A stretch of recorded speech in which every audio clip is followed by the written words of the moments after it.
Today we will talk about the use of information and communication technology for the promotion of preconception health.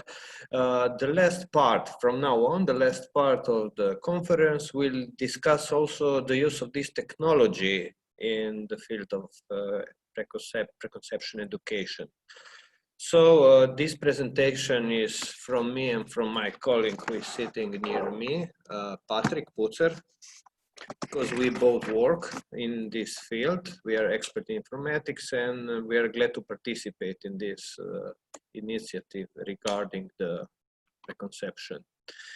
You know, the use of ICT, I will call them ICT now, is considerably increasing also in education, but still a lot has to be done in order to deliver the customized education to the target population. So, you know, we have to provide ICT support health education, but in a mindful, reasonable, and logical way, not just pushing these technologies.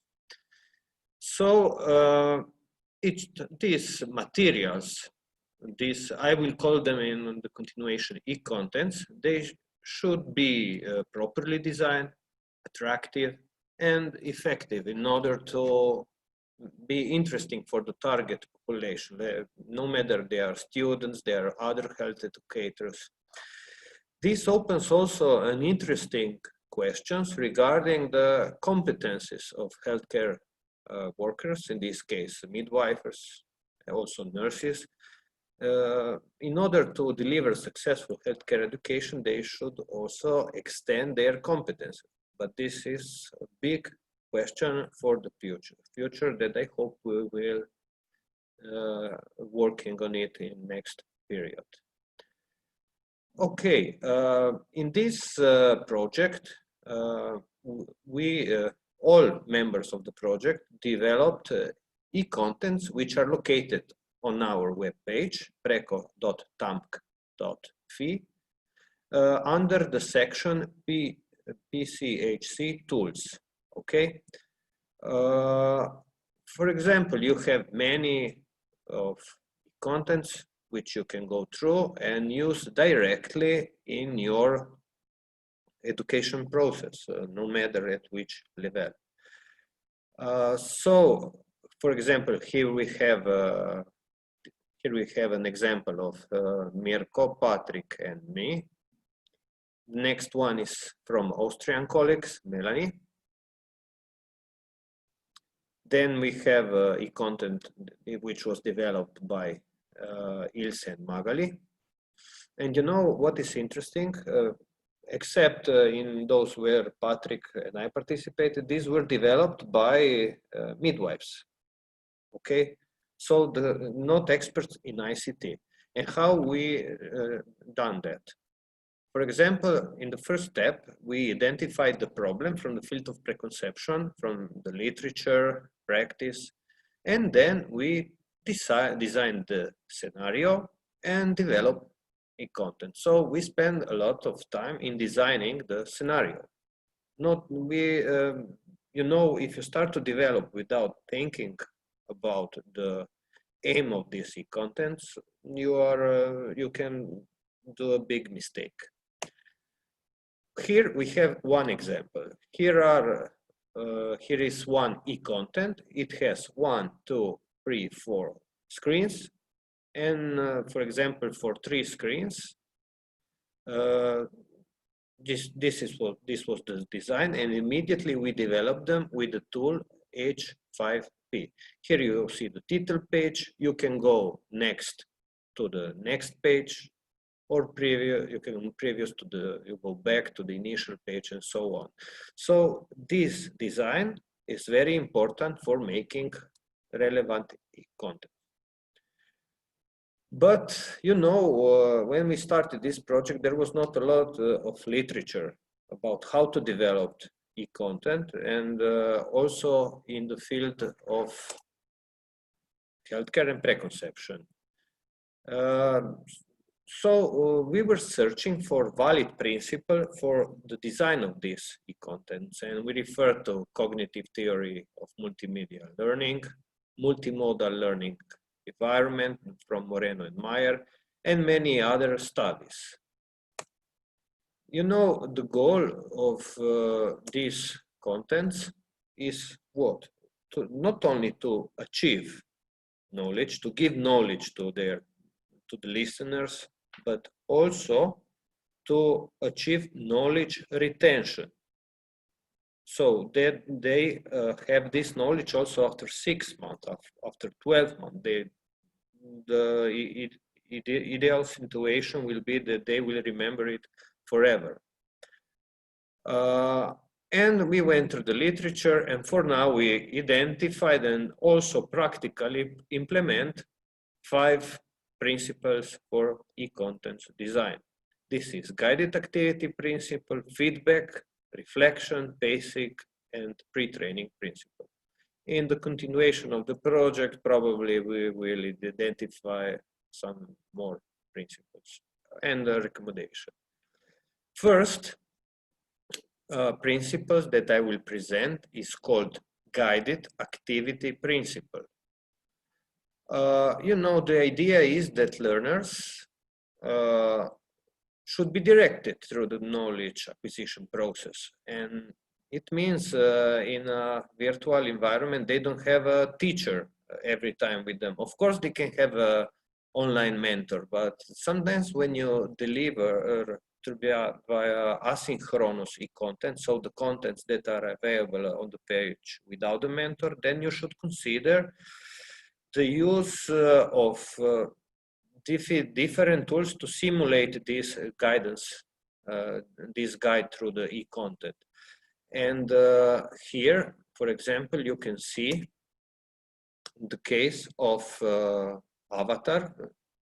This is a young lady and a nutrition specialist that guides the student, the participants, through the e-content. Of course, you can do also with text, with speech, with also other visual IRCAN modalities, but the best things to do is to design a nice, attractive avatar.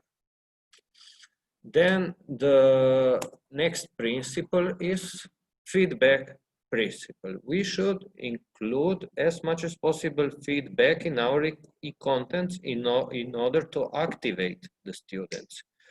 Here we have a very important duality. It's called explanatory versus corrective feedback.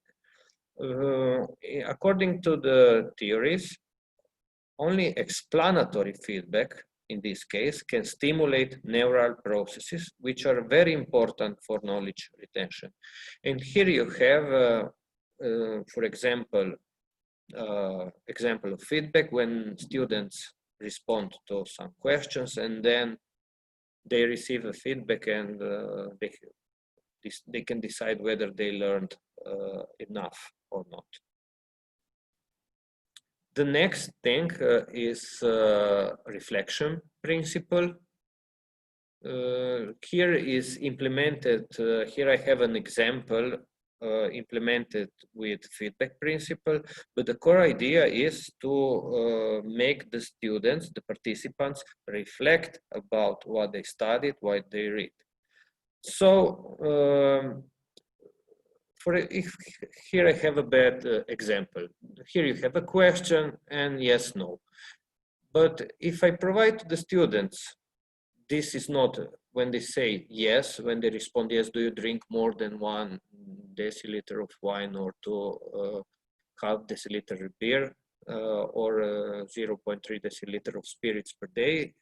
If they respond yes, and then I write, this is not recommended, it's not so good as I provide them a valid response that makes them reflect.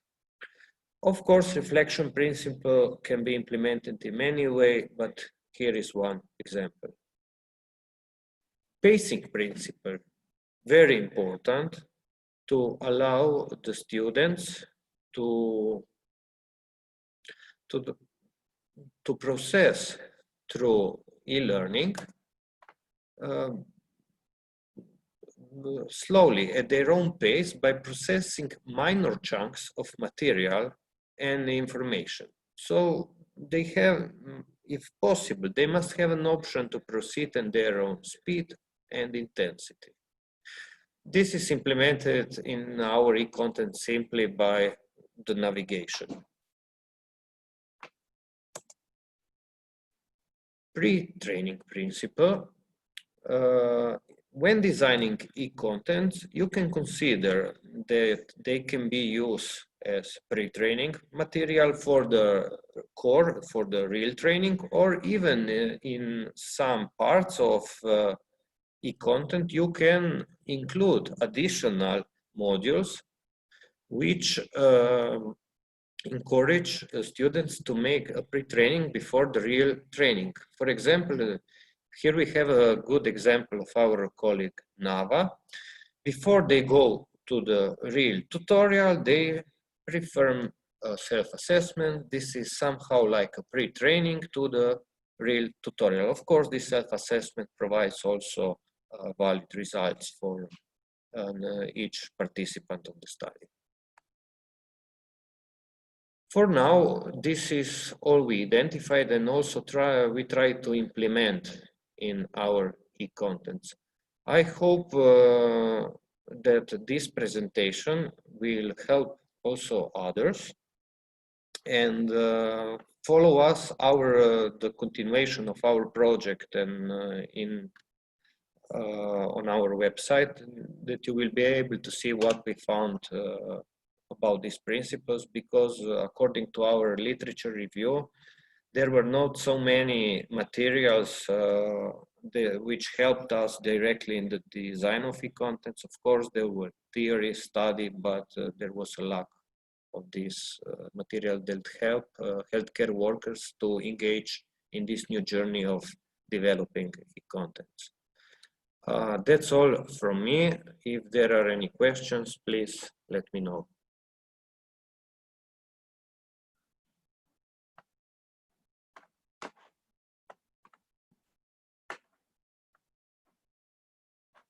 Any questions?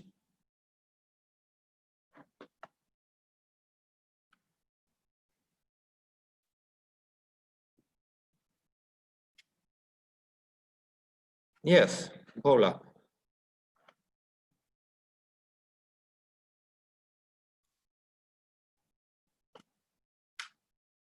Hi, Boštjan, can you hear me? Yes, I can hear you. Okay, thank you. I'm asking a question because you promised ice cream. I don't know how you're going to get it to me in the UK, but I thought I'll try my luck anyway. Quick one, thanks a lot. That was very insightful. So just a quick question. I was wondering if the information you've shared here is adaptable for both, say, mobile platforms as well as web-based platforms in terms of the e-content. Try it. You go on our webpage and you can try these e-contents on mobile phones. We did our best that they are available also on mobile phones, yes. Okay, thank you. I will give you some examples. I will provide you in a chat to facilitate you to find. I will respond to others. Thank you, Bola.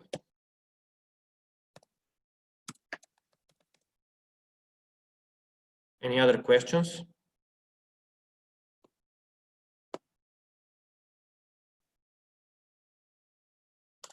Okay, let me just give this respond.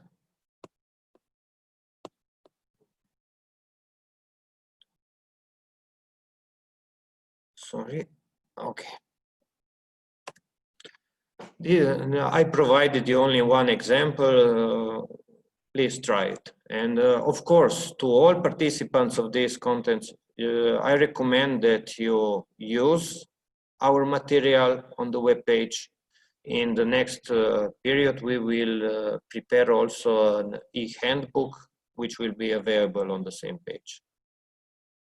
So welcome.